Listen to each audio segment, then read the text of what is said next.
Batik merupakan sebuah budaya, tradisi, dan satu harta bersejarah negara Indonesia. Sudah tidak asing lagi di kalangan masyarakat Indonesia. Pasti Bapak, Ibu, atau teman-teman sekalian sudah pernah menggunakan baju ataupun aksesoris batik. Contohnya mungkin pas SMA, hari Jumat wajib pakai batik, ataupun mungkin ada perusahaan yang menetapkan hari tertentu menggunakan batik, ataupun mungkin saja jika kita mempunyai acara yang formal tanpa pakaian yang sesuai, kita bisa saja langsung menggunakan batik. Jadi bisa dilihat emang batik ini mempunyai banyak fungsi atau banyak kegunaan di berbagai acara atau waktu. Selain itu juga kita bisa lihat di sini ada sebuah peta di mana menunjukkan bahwa di Indonesia sendiri pun batik mempunyai corak dari masing-masing daerah yang sangat berbeda. Selain corak yang berbeda-beda ini, batik juga memiliki berbagai metode pembuatan atau penulisan. Soalnya sini ada batik tulis, batik cap, dan juga batik sablon. Nah, tentunya dengan berbagai metode pembuatan, penggunaan ataupun corak ini, seharusnya pasar batik itu sendiri mempunyai masa depan sangat cerah di Indonesia ataupun internasional. Di sini saya memiliki beberapa data, yaitu pertama dari Tokopedia, penjualan nasional batik pada tahun 2020, di mana ternyata ada pada tren yang mereka tunjukkan itu terdapat peningkatan selama pandemi ini, terutama pada produk yang bermotif batik. Kemudian untuk industri internasional sendiri, ekspor batik terus bertumbuh juga, di mana pada tahun sebelumnya, pada Januari hingga Juli 2019, penjualan batik ekspornya sendiri hanya mencapai 17,99 juta US dollar. Akan tetapi tahun ini kita bisa mencapai 21,54 juta US dollar. Ini merupakan sebuah bukti bahwa pasar batik itu sendiri terus menerus bertumbuh. Sehingga sini kita bisa melihat bahwa ada potensial sangat besar untuk terjun ke dalam pasar batik. Dengan potensi yang ada pada industri batik ini, kita dapat melihat peluang yang besar untuk terjun dalam industri itu sendiri. Tetapi apakah inovasi atau sebuah hal unik yang kita bisa bawa kepada pasar batik itu sendiri, sehingga dapat meningkatkan daya jualnya dan juga menarik konsumen baru dari berbagai daerah nasional ataupun internasional. Di sini tim kami dengan bangga mempersembahkan sebuah produk batik yang belum ada sebelumnya, yang bernama Fairy Batik. Batik dengan unsur termokromik yang dapat berubah warna dan corak sesuai dengan suhu lingkungan. Perkenalkan, nama saya Elvin. Perkenalkan semuanya, nama saya Jeremy Antoni Gunawan dari Mesin 19. Perkenalkan, nama saya Gregory Asyar dari Fakultas Teknik, jurusan Teknik Mesin. Perkenalkan, nama saya Dini Hartanto dari jurusan Teknik Mesin 2019. Perkenalkan, nama saya William Eskia dari Teknik Mesin 2019.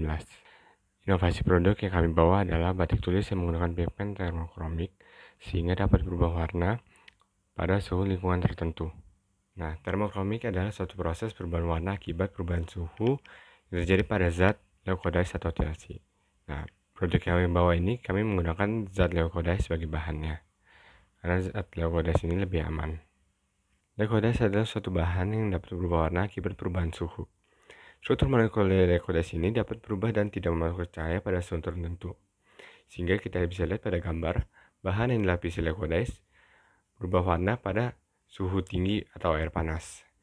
Sedangkan suhu normalnya dia berwarna hijau dan suhu panasnya dia menampilkan warna dari bagian yang dilapisi olehnya. Berikut adalah produk yang kami harapkan, yaitu kain batik dengan unsur termokromik agar dapat berubah warna karena adanya perubahan suhu, dan kemeja batik yang terbuat dari bahan tersebut. Lalu, berikut adalah bentuk usaha yang sudah kami rancang. Pertama, kami akan memproduksi kain batik tersebut secara mandiri, lalu menggunakan sebagian dari kain batik tersebut untuk dijadikan kemeja batik.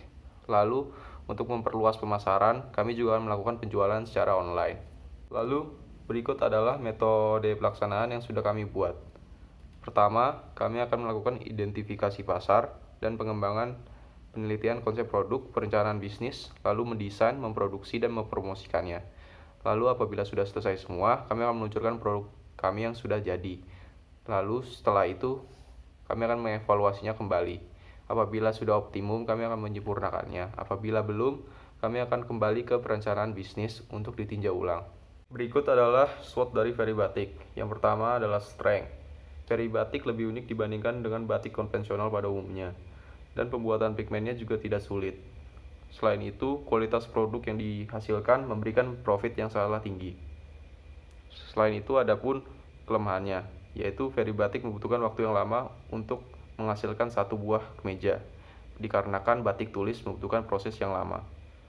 Dan suhu yang tidak sesuai memungkinkan motif yang diinginkan kurang akurat.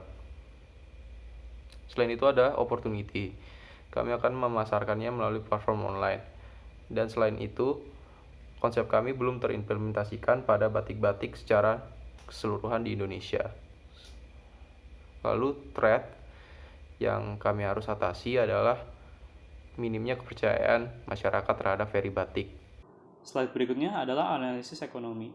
Dapat terlihat dari tabel di atas bahwa tabel tersebut adalah merupakan rincian dari modal awal yang diperlukan untuk memulai bisnis, seperti kompor, tabung gas, dan lain-lainnya, dengan total Rp2.163.000. Slide berikutnya, COGS atau Cost of Goods Sold, dan kami mengambil asumsi bahwa per bulan kami akan membuat 8 baju batik dengan panjang kain 1,5 meter dikali 1,5 meter. Karena itu kami mengambil kain mori sebesar lebar 1,5 meter dikali 12 meter per bulannya. Dan dengan rincian tersebut kami mendapatkan total per bulan Rp4.932.000. Slide berikutnya. Karena itu kami menetapkan harga produk sebesar Rp800.000 per baju. Demikian, gross income kami akan mendapatkan pendapatan Rp800.000 dikali 8 baju, yang menghasilkan Rp6.400.000.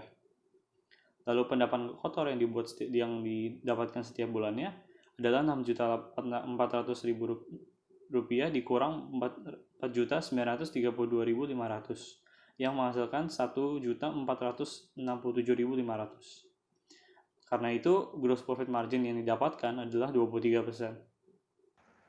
Masuk analisa finansial berikutnya yaitu break-even point atau titik kembalinya modal awal. Kami mendapatkan BP sebesar 12 sehingga pada unit produksi yang ke-12 modal investasi awal kembali. Next slide. Berikut adalah anggaran biaya kami.